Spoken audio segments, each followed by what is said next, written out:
She said, "The baby isn't yours, but you have to pay." The paternity test results hit the table before Marcus even had a chance to sit down. His attorney slid the paper across the cold conference room surface like it was nothing. Like it wasn't about to detonate every assumption Marcus had built his life around for the last 3 years. The number at the bottom of the page said 0.00% probability of paternity. And across the table, Destiny didn't even flinch. She sat there in a cream blazer, hair pulled back like she was presenting a business case, and she just waited, like she already knew, like she'd known this moment was coming and had prepared her whole defense around it. Marcus looked at the paper, then at her, then at her attorney, a sharp-looking woman named Brenda who had the kind of smile that made you feel like you were already losing. "You want to explain this?" Marcus finally said. Destiny didn't look away. "The baby needs support. You were there. You were involved. I was involved with you. Not with whatever happened before or during or—" He stopped, took a breath. His lawyer, Derek, put a hand on his arm. A warning. But Brenda was already talking. "Mr. Coleman, under state law, if you acted as a presumed father, if you signed the birth certificate, if you provided care and established a parental bond." She was 6 weeks old. Marcus said, "I held her one time. One time before I found out. That may still qualify as." "This is insane." He pushed back from the table. Derek caught him again, this time with more force. And that was the moment Marcus realized that being right wasn't going to be enough. 3 days earlier, his mother had called him while he was at work. He remembered the exact second his phone buzzed. He was on a ladder at the Riker building site, checking a load-bearing calculation that his crew foreman had flagged. His hands were chalky with dust, his back already aching from a 12-hour day. He almost didn't answer, but it was his mom, and she only called during work hours when something was wrong. "Marcus." Her voice was different. Low, like she was trying to control something inside it. "I need you to listen to me and not yell." "Mom, I'm in the middle of—" "I talked to Janelle today." Everything stopped. Janelle was Destiny's cousin, and Janelle had a mouth bigger than the Mississippi River and a conscience that had apparently just decided to wake up. "She said the baby isn't yours." His mother continued. "She said she's known since before the birth. She said Destiny was seeing someone else. A man named Dorian. From her job." She said, a pause. He could hear his mother fighting tears. "She said Destiny planned to use you because Dorian wouldn't claim it." Marcus didn't say anything. Below him, someone called his name. He didn't respond. "Marcus, did you hear me?" "Yeah." His voice came out like gravel. "I heard you." He'd climbed down from that ladder in a fog. Told his foreman he had a family emergency. Got in his truck and just drove for an hour without knowing where he was going. At some point, he ended up in a parking lot outside a CVS, engine running, hands on the wheel, staring at nothing. He and Destiny had been together 2 years before she got pregnant. He'd been happy, actually happy, for the first time in a long time. He thought he was going to propose. He'd looked at rings. He had a ring picked out. He'd put it on layaway in November. He never picked it up. She'd gotten pregnant in March. He'd assumed it was his. Of course he had. They were exclusive, or so he'd thought. He remembered the night she'd told him, the dinner she made, the way she'd cried and said she wasn't sure how he'd react. He'd held her. He'd told her he was ready. He'd meant it. He'd gone to every appointment he could make around his work schedule. He'd built the crib himself. He'd painted the room a soft yellow because she hadn't found out the sex yet, and he wanted it to feel warm regardless. And now he was sitting in a CVS parking lot being told by his own mother that none of it was his. He requested the paternity test that night. Destiny refused. Said it was insulting. Said if he loved her, he wouldn't question her. Said his mother was trying to destroy their family, and he was letting her. Marcus didn't back down. He got a court-ordered test 3 weeks after the baby was born. A little girl named Amara. 6 pounds 4 ounces. Perfect fingers. Eyes that didn't look like his, but that he'd tried very hard not to notice. The results came back on a Tuesday. And now he was in a conference room being told he still owed money. "Let me understand this correctly," Marcus said, his voice quieter now but tighter, more controlled. "The test says I'm not the father, and you're still pursuing child support." Brenda folded her hands.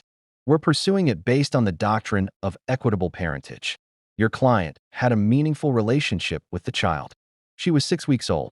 Marcus repeated, "How meaningful can a relationship be with a 6-week-old baby that I didn't know wasn't mine?" You signed the birth certificate. Because she told me the baby was mine.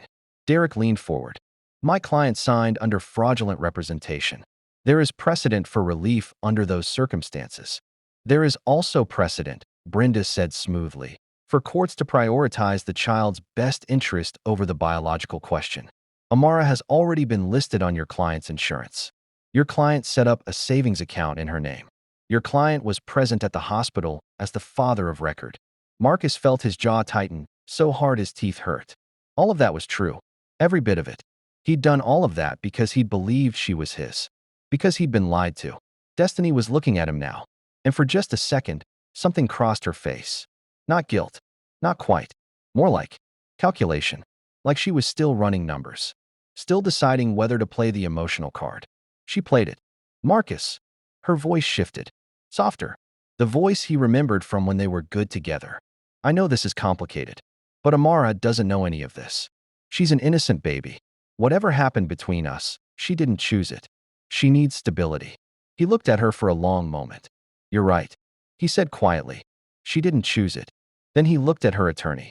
Which is why the man who actually made her should be providing that stability.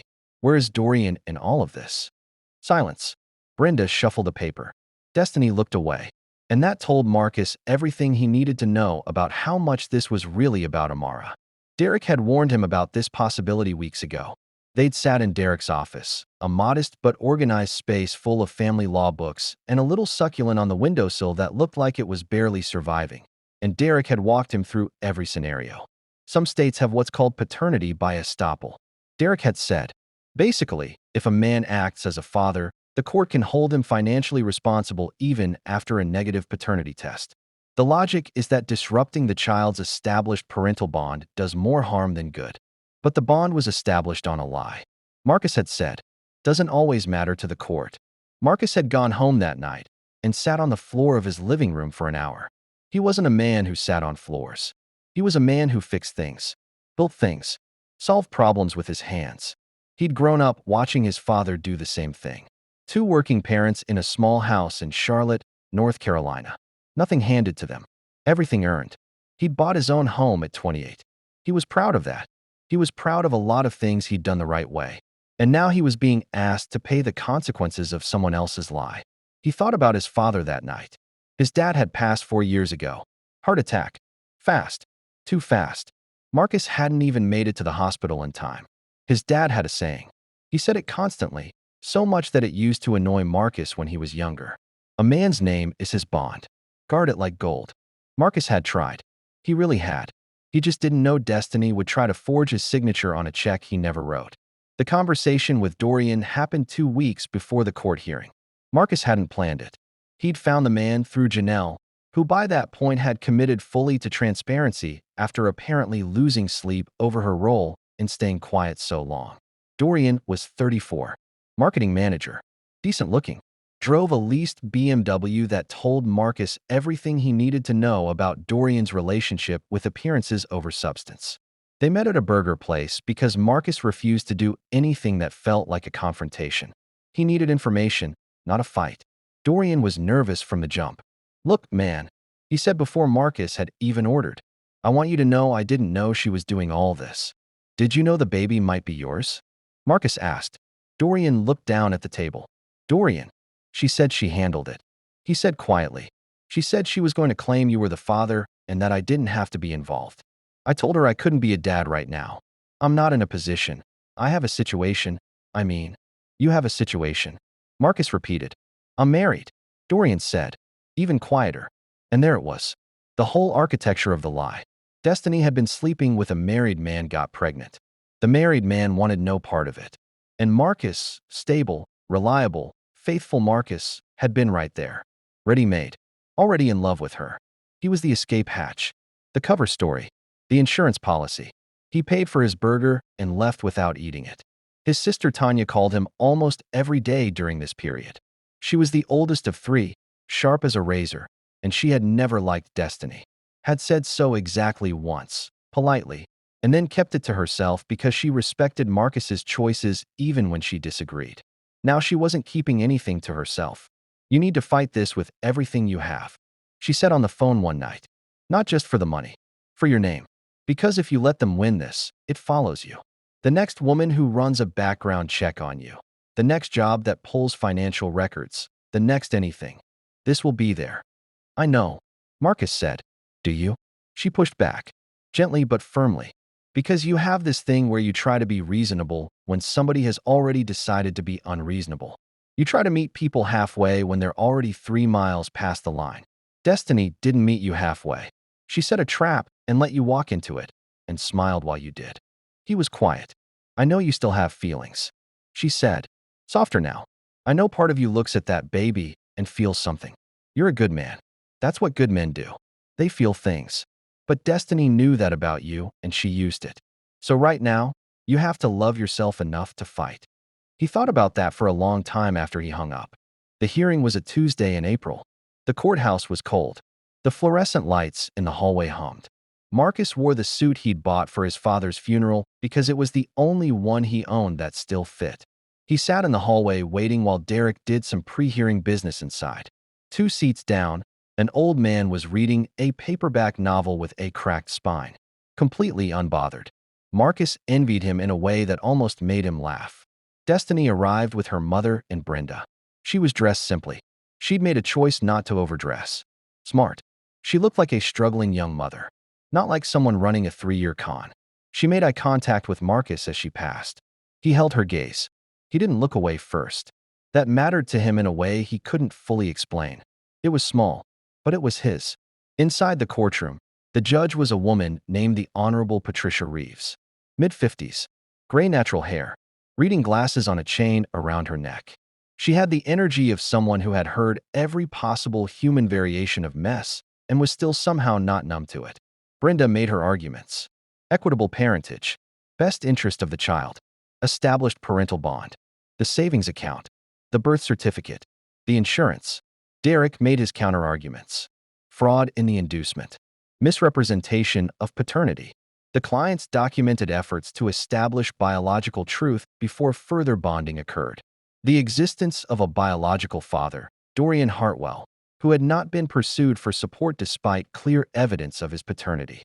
Judge Reeves asked questions. Lots of them. She didn't let anybody glide. She asked Destiny directly. Did you know at the time of conception that there was more than one possible father? Destiny's voice wobbled. It's complicated.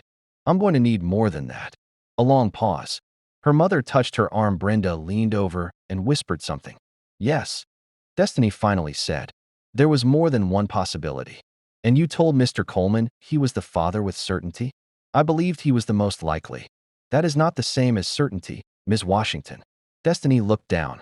Judge Reeves looked at Marcus. Mr. Coleman, when did you first have reason to question paternity? When a family member told me about the other man. About 6 weeks after Amara was born. And you requested testing immediately? Yes, ma'am. And before that point, you had no knowledge that paternity was in question? No, ma'am. None. Judge Reeves made a note, took off her glasses, rubbed the bridge of her nose. And then she said something that Marcus would remember for the rest of his life. The court has significant concern about the fairness of holding a man financially responsible for a child conceived through what appears to be, at minimum, a willful misrepresentation of material fact.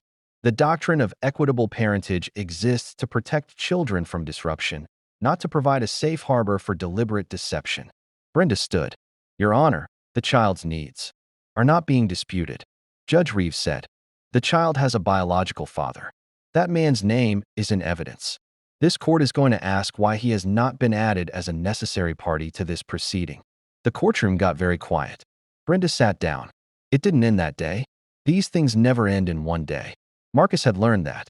The law moved like cold syrup. Slow, uneven, frustrating in ways that made perfectly reasonable people want to scream into traffic. But something had shifted. He could feel it. Derek could feel it. Even Destiny's mother, who had spent the entire hearing giving Marcus a look that could strip paint, seemed to feel it. Dorian was subpoenaed 2 weeks later. Marcus heard from Janelle that Dorian's wife found out the same day he was served. That his leased BMW was parked on the street overnight for a week. That his situation, as he had so delicately called it, had become somewhat more complicated. Marcus didn't feel good about that. He wasn't built for schadenfreude. His dad had raised him better than that. But he also didn't feel bad. And that felt like something important too. 6 weeks later, a Friday afternoon, Derek called him while he was back on a job site. He stepped away from the noise, pressed the phone hard against his ear. Ruling came in. Derek said, "Judge Reeves dismissed the support claim against you. She cited fraudulent inducement and found insufficient grounds to apply equitable parentage given the active pursuit of the biological father and the timeline of your knowledge." Marcus put his hand on the side of the building, just for a moment, just to feel something solid. She also noted in the opinion that the court takes a dim view of misrepresentations about paternity and that Ms. Washington may face separate proceedings related to the fraudulent birth certificate filing. "Okay," Marcus said. His voice was steady, careful, like he was carrying something and didn't want to drop it. "Marcus, you won." "Yeah," he said. "I heard you." He stood there for another minute after he hung up. The job site noise was loud around him. Men calling out. Equipment running. The city doing what the city did. He thought about the ring he never picked up from the jewelry store. He wondered if they'd sold it already. Probably. It had been almost a year. He thought about the yellow room in the apartment Destiny used to have. Whether she'd repainted it or whether Amara was still growing up in the color he'd chosen. He thought about a little girl with perfect fingers who would grow up and one day be old enough to know the whole story. And he hoped, in a way that surprised him by its intensity, that she would be okay. That whatever mess surrounded her beginning, she would be okay. He wasn't her father. The law had confirmed it. Biology had confirmed it. His own heart, after a lot of grief, had confirmed it too. But he hoped she'd be okay. Because that's what good men do, even when the world gives them every reason to stop. His mother cooked that Saturday. Big pot of gumbo, cornbread, peach cobbler that she only made for occasions. Tanya came over with her husband and their 2 kids. His little brother Devin drove up from Greensboro and brought a 6-pack of something that Marcus didn't usually drink, but that tasted fine that night. Nobody made a big speech. That wasn't how his family worked. His mother just hugged him when he walked in. Long. The way she used to when he was young and something had gone wrong at school and she didn't have words but had arms. He stood there in her kitchen and let himself be held. And something that had been locked up and rigid inside him for almost a year just let go. Not all the way. Not like it never happened. But enough. Enough to breathe. Enough to eat cobbler at his mother's table and laugh at something Devin said and feel, for the first time in a long time, like he was standing on ground that was actually his. He deleted Destiny's number that night. Not in anger. Not with a big moment. He just scrolled to her contact, looked at it for a few seconds, and hit delete. He thought about blocking her on everything else too. Social media, email, all of it. He did some of it. Left a couple alone because it didn't matter anymore. She was already gone from his real life. The digital stuff was just furniture.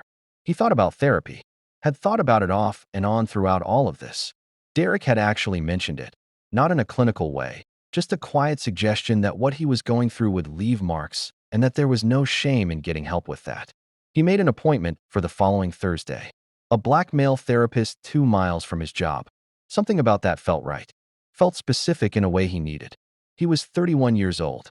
He had his health. He had his house. He had work that he was good at and a family that showed up when it counted. He also had a scar that hadn't existed a year ago. And he was starting to understand that the scar wasn't a flaw. It was a record. Proof that he'd been through something real and came out on the other side still himself. Still standing. Still his father's son. 2 months after the ruling, he got a text from an unknown number. Just 3 words. "I'm sorry. Truly." He stared at it for a while. He thought about Destiny sitting at her phone, wherever she was. Whatever things looked like for her now, with Dorian's case still working through the system and her own potential proceedings pending. He thought about what kind of place a person has to be in to send that text. Whether it was real remorse or just another calculated move. Whether those 2 things could even coexist in a person. He didn't respond. Not because he wanted to hurt her, but because some conversations are finished. Some doors don't need to be opened again just because someone knocks. He put his phone down and went back to what he was doing. Living his life. His life. He told the story once, about 8 months later, at a gathering at Devin's place. A friend of Devin's named Reginald was going through something similar. Different details. Same architecture of betrayal. The man was devastated. Wasn't eating right. Wasn't sleeping. was talking about just paying whatever they asked because he couldn't handle the fight. Marcus sat with him in Devin's backyard for about an hour. He didn't lecture. He didn't perform. He just told the truth about what it had felt like.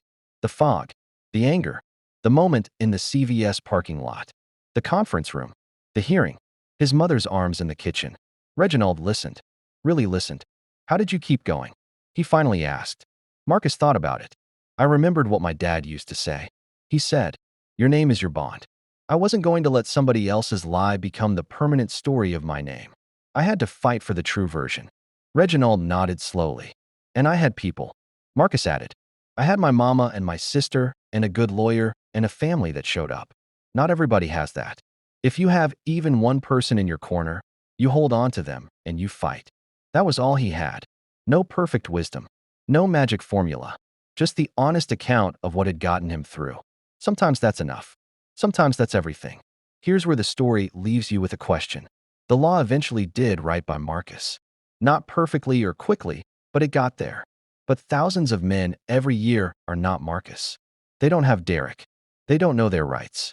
They sign documents without understanding what those documents mean.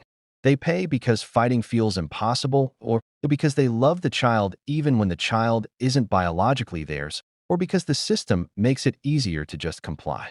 And some of those men are paying for children that were never theirs.